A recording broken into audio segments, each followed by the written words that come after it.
Hello everyone, मेरा नाम शिवम है और आज हम मेंटल एबिलिटी सब्जेक्ट का क्लास 7th का चैप्टर नंबर 10 जो कि कंपेयर एंड आउट है, इसके बारे में पढ़ेंगे। ठीक है, तो सबसे पहले इस चैप्टर में देखते हैं कि कंपेयर एंड आउट दो वर्ड यूज हुआ है, जिसका मतलब है कि हम कंपैरिजन के बारे में पढ़ेंगे क्वेश्चन से रिलेटेड और ऑड वन आउट। ठीक है, जिसमें कंपैरिजन को हम सिंपल एनालॉजी के नाम से भी जानते हैं, एनालॉजी, और ऑड वन आउट को हम क्लासिफिकेशन। ठीक है, तो इस चैप्टर में ये दो मेन टॉपिक हैं, कंपैरिजन जिसे एनालॉजी बोलेंगे और ऑड वन आउट जिसे हम क्लासिफिकेशन बोलेंगे। ठीक है, तो इस चैप्टर में हम सबसे पहले ये कंपैरिजन टॉपिक डिस्कस करेंगे। ठीक है, उसके बाद हम ऑड वन आउट टॉपिक जो है वो डिस्कस करेंगे। तो स्टार्ट करते हैं हम कंपैरिजन से और देखते हैं कि कंपैरिजन में क्या चीज़ें गिवन होंगी क्वेश्चन में और हमें किससे किसको कंपेयर करना है और हमें अपना आंसर कैसे फाइंड आउट करना है। तो स्टार्ट करते हैं। ठीक है, इस टॉपिक में कंपैरिजन में क्या होगा कि क्वेश्चन में हमें वर्ड्स के दो पेयर, वर्ड्स या नंबर्स के दो पेयर गिवन होगा, जिसमें एक पेयर में जिसमें कि दो वर्ड या दो नंबर होंगे, उनके बीच कुछ रिलेशनशिप गिवन होगा क्वेश्चन में, और जो दूसरा पेयर होगा वर्ड्स या नंबर्स का, उसमें या तो दोनों पेयर हमें फाइंड आउट करना हो, मतलब वो पेयर के दोनों वर्ड्स या दोनों नंबर्स फाइंड आउट करने होंगे, या फिर उस दूसरे पेयर का एक वर्ड या नंबर गिवन होगा और दूसरा वर्ड या नंबर हमें फाइंड आउट करना होगा। ठीक है, तो हम कंपेयर करेंगे उसको पहले पेयर से, और जो रिलेशनशिप पहले पेयर में यदि वर्ड्स हैं दो या नंबर्स हैं, तो उनके बीच जो रिलेशनशिप गिवन है क्वेश्चन में, उसी रिलेशनशिप को फॉलो करते हुए हमें दूसरा पेयर सर्च करना है, या दूसरे पेयर का जो एक वर्ड या एक नंबर गायब है उसको हमें सर्च करना है गिवन ऑप्शंस के थ्रू। ठीक है, तो हम इसमें क्वेश्चन देखते हैं सीधे, और क्वेश्चन के थ्रू ही इसको हम एक्सप्लेन करेंगे कि हम कैसे रिलेशनशिप चेक करेंगे और कैसे अपना आंसर देंगे। ठीक है, तो क्वेश्चन लिखते हैं। कंपैरिजन में वर्ड्स हो सकते हैं, यानी कि वर्ड्स का हम कंपैरिजन करेंगे, या फिर नंबर हो सकता है। ठीक है, तो वर्ड का कंपैरिजन भी हो सकता है, जैसा कि क्वेश्चन में गिवन होगा तो वर्ड्स होंगे, तो वर्ड कंपैरिजन हम उसको बोलेंगे। नंबर्स का कंपैरिजन भी हो सकता है। तो इसी बेसिस पे इसको दो और सब टॉपिक में हम डिवाइड करके पढ़ सकते हैं। वर्ड कंपैरिजन, तो सबसे पहले हम वर्ड कंपैरिजन से रिलेटेड कुछ क्वेश्चन देखेंगे, फिर नंबर कंपैरिजन से रिलेटेड कुछ क्वेश्चन देखेंगे। ठीक है, तो चलिए क्वेश्चन लिखते हैं। क्वेश्चन नंबर फर्स्ट क्वेश्चन है, आपके पास ऑप्शन गिवन होगा, option A right, option B appear, option C success और ऑप्शन डी अटेम्प्ट। ठीक है, अब यहाँ देखिए, वर्ड कंपैरिजन का मतलब यह है कि जो भी गिवन होगा पेयर्स में जो गिवन होंगे वो वर्ड्स होंगे। जैसे यहाँ एक वर्ड है मैच, बोला जा रहा है कि match is related to win. ठीक है, मतलब मैच जो है वो रिलेटेड किससे है, विन से है। तो ये वर्ड्स का एक पेयर हो गया जो कि क्वेश्चन में गिवन है कि match is related to win. फिर बोला जा रहा है इन द सेम वे, मतलब इसी वे में, इसी रिलेशनशिप को फॉलो करते हुए, examination is related to which word.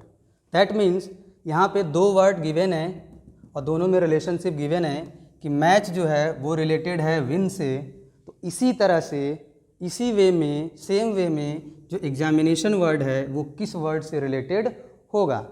ठीक है, अब एग्जामिनेशन जिस वर्ड से रिलेटेड होगा वो हमें ऑप्शंस के थ्रू यहाँ पे गिवन है। अब इसमें से कोई एक ऑप्शन या कोई एक वर्ड होगा जो कि एग्जामिनेशन से रिलेटेड होगा, इन द सेम वे जैसे कि मैच रिलेटेड है विन से। ठीक है, तो अब इसमें हम ऑप्शन पे जाते हैं, या फिर सबसे पहले जो गिवन रिलेशनशिप है इसके बारे में देखते हैं कि क्या गिवन है। मैच को रिलेट किया है विन से। जैसा कि जानते हैं कि मैच जब हम खेलते हैं तो हम या तो मैच को लूज करते हैं या फिर विन करते हैं। तो जो मैच है, मैच का एक आउटकम है, मैच का एक रिजल्ट है, मैच का एक आउटकम है क्या, विन। मतलब ये रिलेट है इसके आउटकम से, यानी कि मैच रिलेटेड है विन से। तो सिमिलरली जो एग्जामिनेशन होगा वो भी रिलेटेड किससे होगा, इसके आउटकम से। तो अब ऑप्शन में देखते हैं, एग्जामिनेशन का आउटकम तो राइट नहीं होता, रिजल्ट उसका नहीं होता। अपीयर ये भी नहीं होता। सक्सेस, क्या एग्जामिनेशन का आउटकम सक्सेस है? हाँ ज़रूर है, क्योंकि एग्जामिनेशन के बाद जब रिजल्ट आता है तो हमें क्या मिलती है, सक्सेस मिलती है। ठीक है, तो एग्जामिनेशन का जो आउटकम है वो क्या है, सक्सेस। तो हमारा एग्जामिनेशन से जो रिलेटेड वर्ड होगा वो क्या होगा, सक्सेस होगा। ठीक है, तो इसी तरह क्वेश्चन गिवन होगा और हमें जो गिवन वर्ड्स का जो पेयर है उसमें रिलेशनशिप फाइंड आउट करना है, और सेम रिलेशनशिप हमें सर्च करना है ऑप्शन से जो एक वर्ड यहाँ गिवन होगा। हो सकता है कि ये वर्ड भी गिवन ना हो और ऑप्शन में वो पेयर ही गिवन हो रिलेशनशिप का, दो वर्ड का पेयर, मतलब 2 वर्ड्स गिवन हो, मतलब पेयर ही गिवन होगा जो पूछा जाएगा। उसको भी हमें इसी की हेल्प से फाइंड आउट करना है गिवन ऑप्शन के मदद से। ठीक है, एक और क्वेश्चन देखते हैं इस पर, ताकि हमें कुछ और आइडिया मिले कि हमें क्वेश्चन को कैसे सॉल्व करना है। एक और क्वेश्चन लिखते हैं।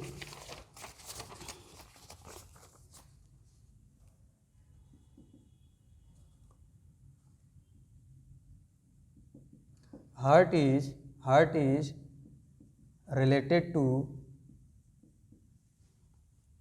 Blood in the same way as lung is related to।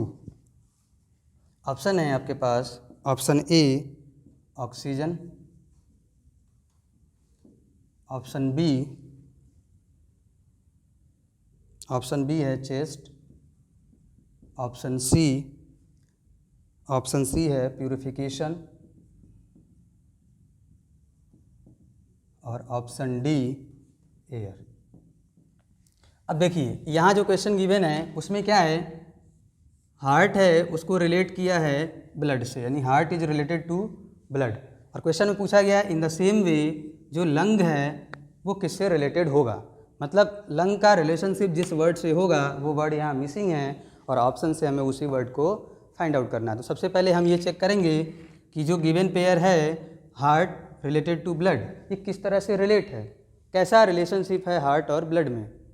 तो हमें यहाँ देख सकते हैं हम आसानी से कि जो हार्ट है वो किसको पंप करता है, ब्लड को पंप करता है, यानी ब्लड को पहुँचाता है शरीर के हर एक पार्ट तक, बॉडी के हर पार्ट तक ब्लड को पहुँचाने का काम किसका है, हार्ट का काम है। हार्ट पंप करता है किसको, ब्लड को। तो यही वाला रिलेशनशिप हमें लंग के साथ फाइंड आउट करना है।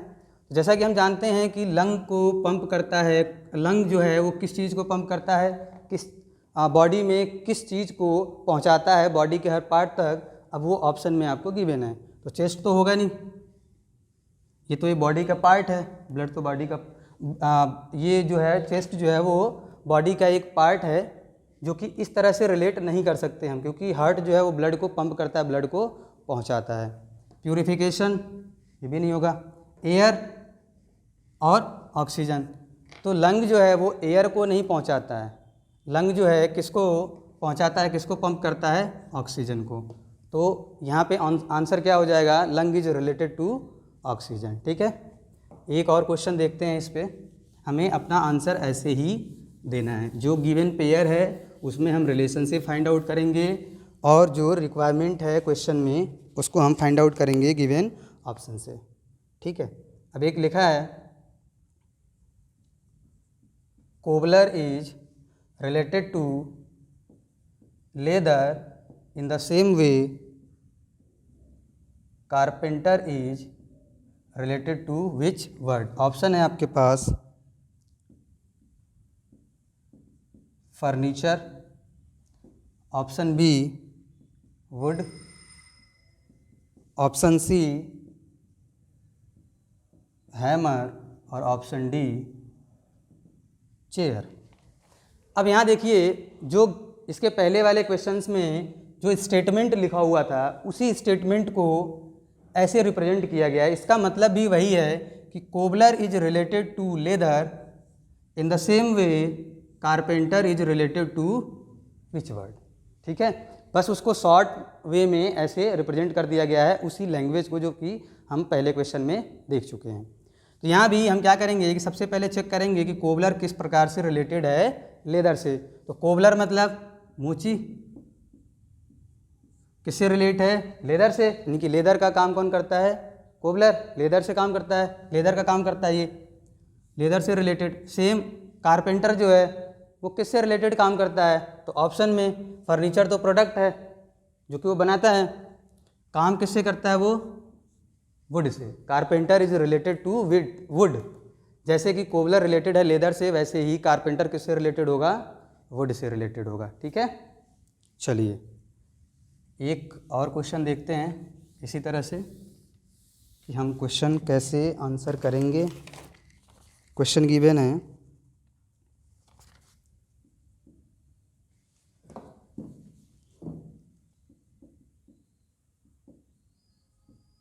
earthquake is related to seismograph in the same way milk is related to which word? Option है आपके पास हाइड्रोमीटर, ऑप्शन बी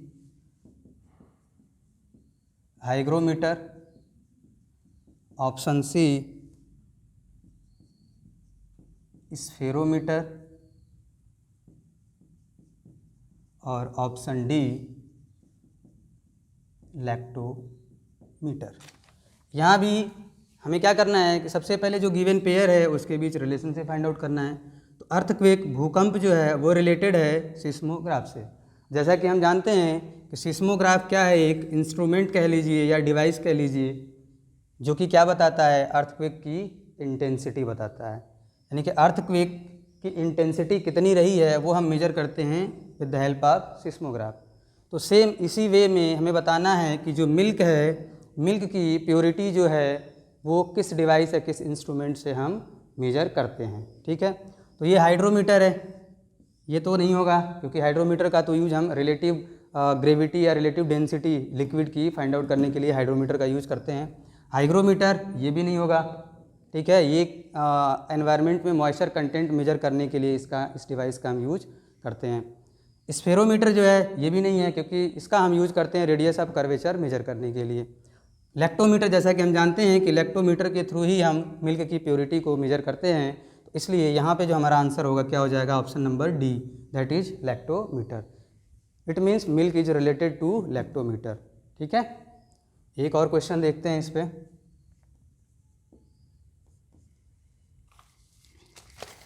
एक और क्वेश्चन लिखते हैं।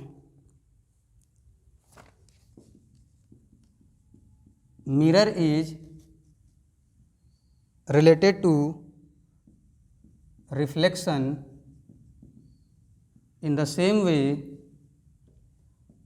Water is related to which word? आपके पास ऑप्शन है, option A conduction, option B reflection, option C refraction और ऑप्शन डी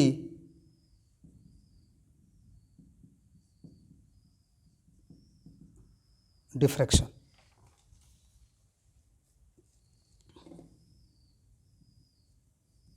अब ये जो क्वेश्चन है कह रहा है कि मिरर को रिलेट किया है किससे? रिफ्लेक्शन से। और पूछा है कि water is related to, that means mirror को रिलेट किया है रिफ्लेक्शन से। और जैसा कि हम जानते हैं मिरर क्या करता है? लाइट को रिफ्लेक्ट करता है। तो मिरर जो है वो लाइट को रिफ्लेक्ट करता है।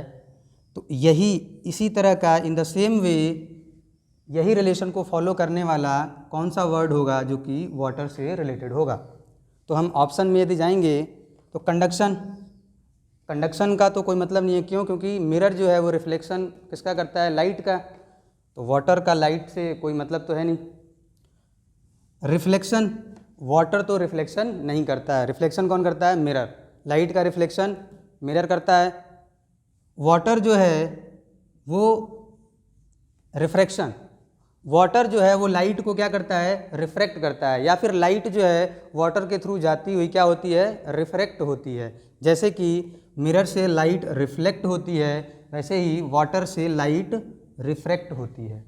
इसलिए mirror is related to reflection, इसलिए water is related to refraction. तो हमारा आंसर क्या होगा? रिफ्रैक्शन, रिफ्रैक्शन नहीं होगा। ठीक है, तो इस तरह से क्वेश्चन गिवन होगा, और इसको कंपैरिजन को हम जनरली एनालॉजी के नाम से भी जानते हैं। तो इसी तरह से तो ये वर्ड कंपैरिजन से रिलेटेड कुछ क्वेश्चन रहे। बाकी हम अब अगला इसमें देख लेते हैं नंबर कंपैरिजन से रिलेटेड कैसे क्वेश्चन पूछे जाते हैं और हमें उनका आंसर कैसे देना होता है। ठीक है, तो वर्ड कंपैरिजन में इसी तरह से क्वेश्चन पूछे जाते हैं और हमें इसी तरह से अपना आंसर देना होगा।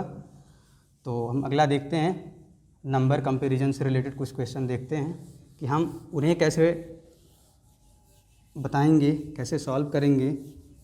जो क्वेश्चन गिवन होगा नंबर कंपैरिजन या फिर नंबर एनालॉजी से रिलेटेड। ठीक है, नंबर कंपैरिजन क्वेश्चन के थ्रू ही इसको भी हम समझेंगे। तो क्वेश्चन लिखते हैं, 5 is related to 8 in the same way 15 is related to which number. आपके पास ऑप्शन है, option A 90, option B 20, option C 18 और ऑप्शन डी 21। ठीक है, अब यहाँ पे जैसे हमने अभी इसके पहले जो क्वेश्चन सॉल्व किया था वर्ड कंपैरिजन का, अब यहाँ जो हमारे पास क्वेश्चन है वो है नंबर कंपैरिजन का। सेम जहाँ पे पहले वर्ड्स लिखे हुए थे, अब वहाँ पे क्या लिखा हुआ है? नंबर्स लिखे हुए हैं। ठीक है, तो सेम उसी प्रक्रिया को, उसी प्रोसेस को, उसी कंसेप्ट को फॉलो करते हुए हमें इस क्वेश्चन का भी आंसर करना है। ठीक है, यहाँ पे क्या कह रहा है कि 5 is related to 8। That means जो 5 नंबर है, नंबर ये 5 वो किससे रिलेटेड है? 8 से रिलेटेड है। तो किसी ना किसी तरह से रिलेट होगा, किसी ना किसी लॉजिकल पैटर्न या लॉजिकल कंसेप्ट के थ्रू ये रिलेटेड होगा। जैसे कि इसके पहले वर्ड्स में हमने देखा था कि इंस्ट्रूमेंट से रिलेटेड था कोई चीज़, या फिर वर्क से रिलेटेड था कि कौन क्या वर्क करता है। तो वो एक लॉजिक था, वो एक पैटर्न था, लॉजिकल पैटर्न था। सिमिलरली वही यहाँ पे हम यूज़ करेंगे कि ये नंबर एक दूसरे से रिलेटेड हैं, किसी ना किसी लॉजिक को फॉलो करते हुए ये रिलेटेड हैं। तो वही लॉजिक को हमें यहाँ से पता करना है, जो गिवन पेयर है इससे हमें उस लॉजिक को फाइंड आउट करना है, और सेम वही लॉजिक अप्लाई करना है जो अदर पेयर है उसके लिए, और वहाँ से जो हमारे पास मिसिंग नंबर है उसको हम फाइंड आउट करेंगे। तो अब देखते हैं कि ये रिलेटेड कैसे है। 5 इज रिलेटेड टू 8 कैसे रिलेटेड? तो यहाँ पे हम अलग अलग सोच सकते हैं, लॉजिक क्या क्या हो सकता है ये हम सोच सकते हैं। तो इस क्वेश्चन को देखते हुए हम क्या क्या सोच सकते हैं कि ये 5 जो है वो 8 से कैसे रिलेटेड हो सकता है। तो पहला लॉजिक क्या हम सोच सकते हैं कि ये 5 है, ये 8 है, तो क्या हम 5 में +3 कर दें तो हमें 8 मिल जाएगा।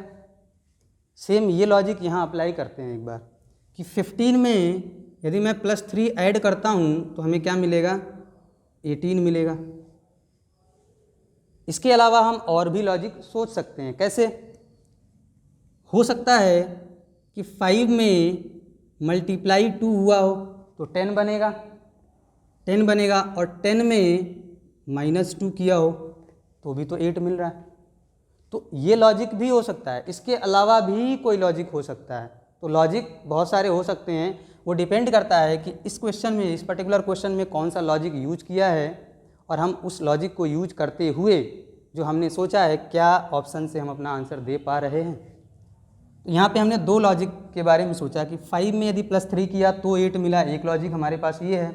तो इसके थ्रू यदि हम आंसर इसका ढूंढने की कोशिश करें तो 15 में +3 किया तो हमें 18 मिला। दूसरा लॉजिक यदि हमने इसमें सोचा कि 5 में ×2 और -2 किया हो तो ×2 10 -2 8, एक लॉजिक हो सकता है। तो ये लॉजिक हम यहाँ भी अप्लाई करते हैं। इसमें ×2 करते हैं तो 30, -2 करते हैं तो 28।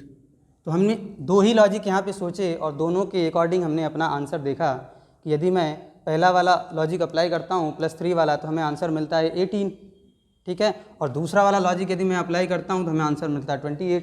हम ऑप्शन पे जाएंगे, ऑप्शन पे हम जाएंगे तो ऑप्शन पे 28 तो कहीं दिखा नहीं। इसका मतलब ये लॉजिक हो सकता था, लेकिन इस पर्टिकुलर क्वेश्चन में ये लॉजिक अप्लीकेबल नहीं है। और यदि मैं इस कंसेप्ट को देखूँ, इस वाले लॉजिक को देखूँ +3 वाला, तो हमें आंसर मिला 18। जैसा कि हम देख रहे हैं कि ऑप्शन नंबर सी इज 18, इसलिए हमारा आंसर क्या होगा 18। और इसका मतलब यह है कि इस पर्टिकुलर क्वेश्चन में ये वाला लॉजिक यूज किया है +3, यानी पहले नंबर में +3 किया है तो दूसरा नंबर मिला है। सेम हम इस पहले नंबर में +3 करेंगे तो हमें जो दूसरा नंबर जो मिसिंग है वो पता चल जाएगा, ठीक है। तो सेम ऐसे ही हम सॉल्व करेंगे इस नंबर एनालॉजी या नंबर कंपैरिजन को, ठीक है। एक और क्वेश्चन लिखते हैं, इसी तरह से देखते हैं कि कैसे हम सॉल्व करेंगे, क्या क्या कंसेप्ट हम यूज कर सकते हैं। तो क्वेश्चन गिवन है 6 is related to 35 in the same way 11 is related to which number. Option number A है आपके पास 121, ऑप्शन बी है 120, ऑप्शन सी है 56 और ऑप्शन डी है 54। अब यहाँ भी हम क्या करेंगे, इनमें रिलेशनशिप फाइंड आउट करेंगे कि ये दोनों नंबर किस लॉजिक के थ्रू एक दूसरे से रिलेटेड हैं। सेम वही लॉजिक हम यहाँ पे अप्लाई करेंगे। तो अब देखते हैं क्या देख सकते हैं यहाँ पे। यहाँ भी यदि मैं सोचूं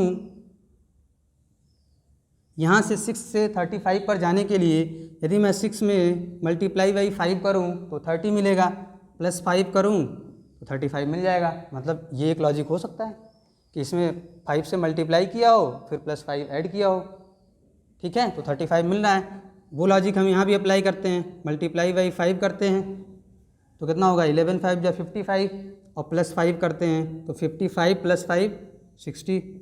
तो ये एक आंसर हो सकता है, वह डिपेंड करेगा ऑप्शन में गिवन है नहीं गिवन है।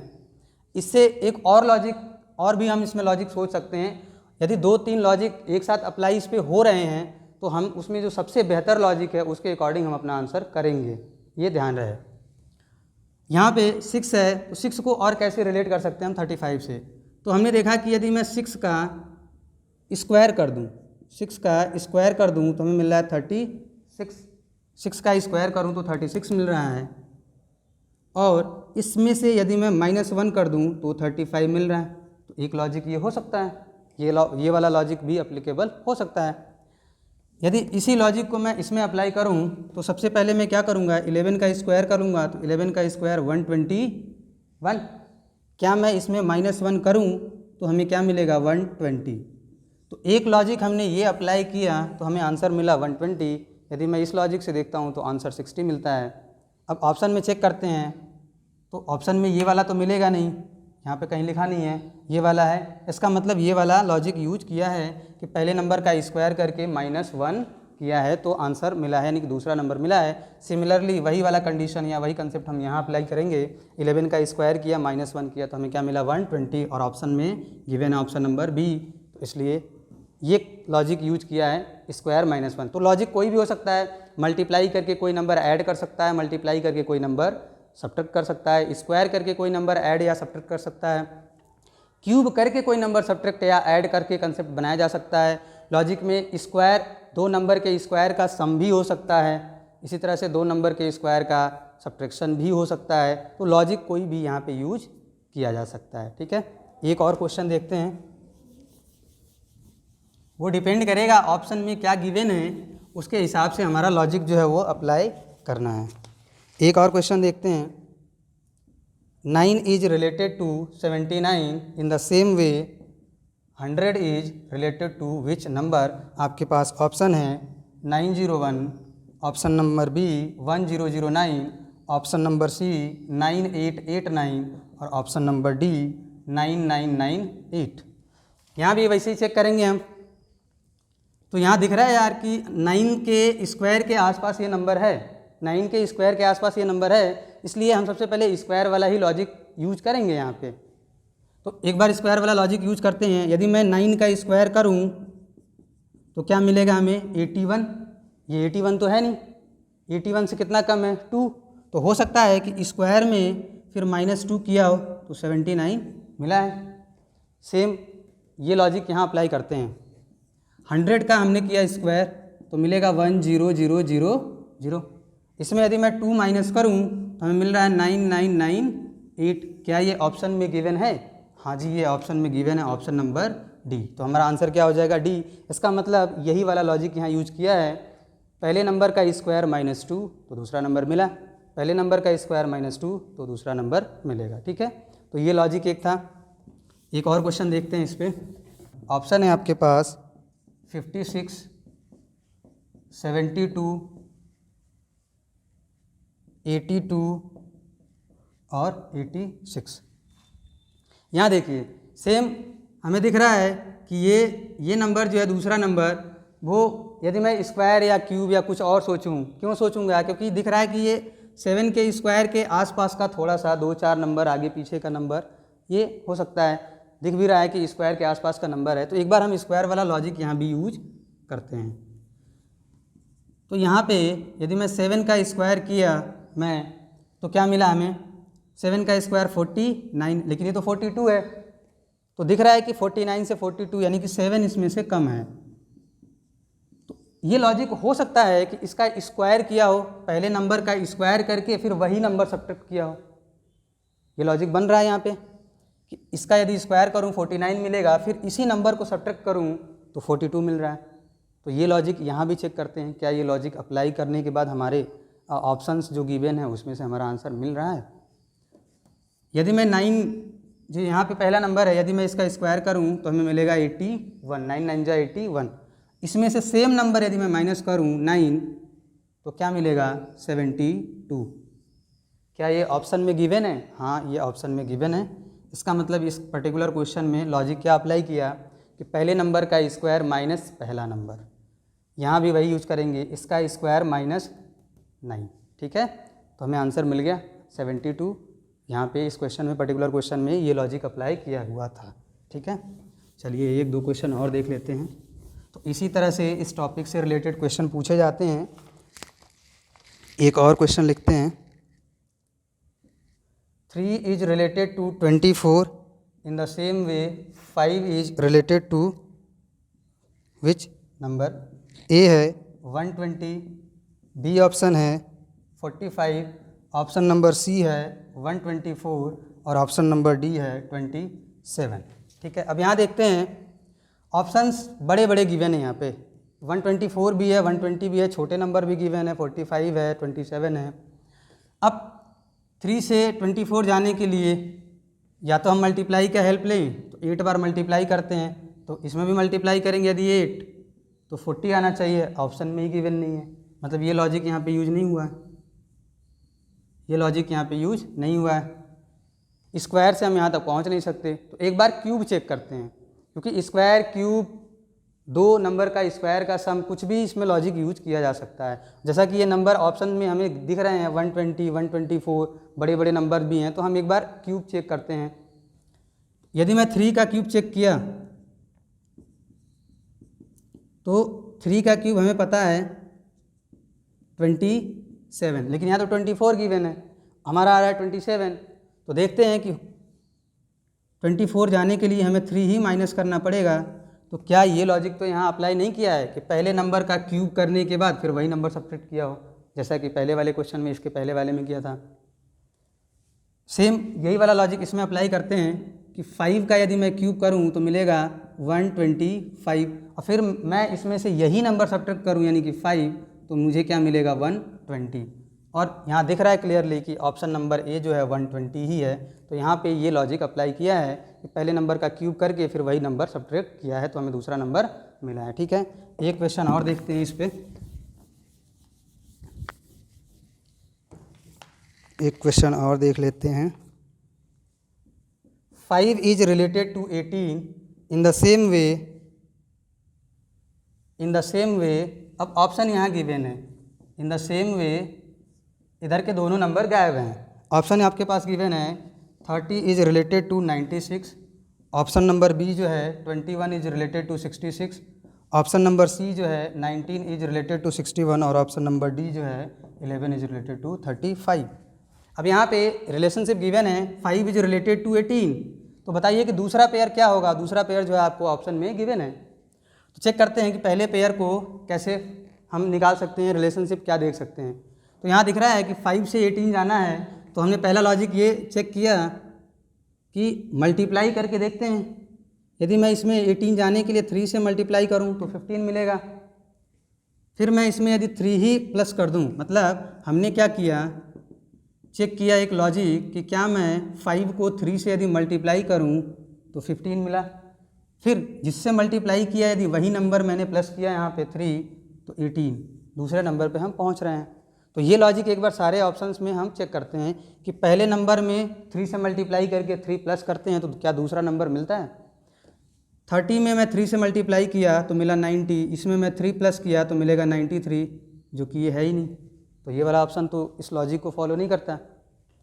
इसमें यदि मैं चेक किया 21 में मल्टीप्लाई किया 3 से तो कितना मिला 63, फिर प्लस इसमें किया हमने 3 तो क्या मिला 66। ये वाला लॉजिक तो अप्लाई इसमें हो रहा है ऑप्शन नंबर बी में, इसका मतलब ये सही होना चाहिए। आगे और ऑप्शन जो है उसको भी चेक कर लेते हैं। इसमें यदि मैं मल्टीप्लाई करूँ 3 से तो मिलेगा 19, 3 जा 57। इसमें यदि मैं फिर यही नंबर प्लस करूँ 3 तो हमें मिलेगा 60, वो तो ये नहीं है, 61 गिवन है। इसमें भी चेक कर लेते हैं। इसमें मैं मल्टीप्लाई किया 3 से तो मिला 33, 11 3 जा 33। यही नंबर यदि मैं इसमें प्लस किया तो मिला 36, जो कि नहीं गिवन है। इसका मतलब ये लॉजिक के थ्रू हमारा आंसर क्या होना चाहिए, ऑप्शन नंबर बी। यही लॉजिक इस पर्टिकुलर क्वेश्चन में यूज़ किया गया है कि पहले नंबर में मल्टीप्लाई बाई 3 प्लस 3 तो दूसरा नंबर मिला है। ठीक है, तो ऐसे भी ये दोनों नंबर गायब हो सकते हैं जो कि हमें ऑप्शन में मिलेंगे, और ऑप्शन में हमें इस लॉजिक को चेक करना होगा, हर ऑप्शन को चेक करना होगा इस लॉजिक के थ्रू कि कौन सा ऑप्शन जो है इस पर्टिकुलर रिलेशनशिप को फॉलो कर रहा है। ठीक है, तो ऐसे हमें क्वेश्चन गिवन होंगे जिनका आंसर हमें ऐसे करना होगा। ठीक है, तो आज इस चैप्टर में हमने क्या पढ़ा, कंपैरिजन। हमने स्टार्टिंग में बताया था कि दो इसमें मेन टॉपिक हैं, कंपैरिजन जिसको हम एनालॉजी बोलेंगे, और out that means odd one out जिसको हम क्लासिफिकेशन बोलेंगे। उसमें से हमने कंपैरिजन के बारे में देखा आज पहला टॉपिक, जिसमें भी हमने दो पोर्शन देखे, एक तो वर्ड कंपैरिजन, दूसरा नंबर कंपैरिजन।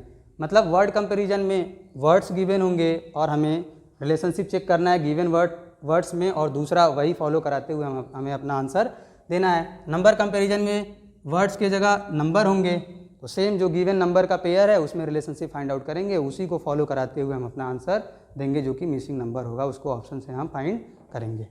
ठीक है, तो ये हमने कंपैरिजन में पढ़ा इस चैप्टर में। तो बाकी जो दूसरा टॉपिक बचता है ऑड वन आउट, वो हम नेक्स्ट लेक्चर में देखेंगे। तो आज के लिए बस इतना ही। Thank you.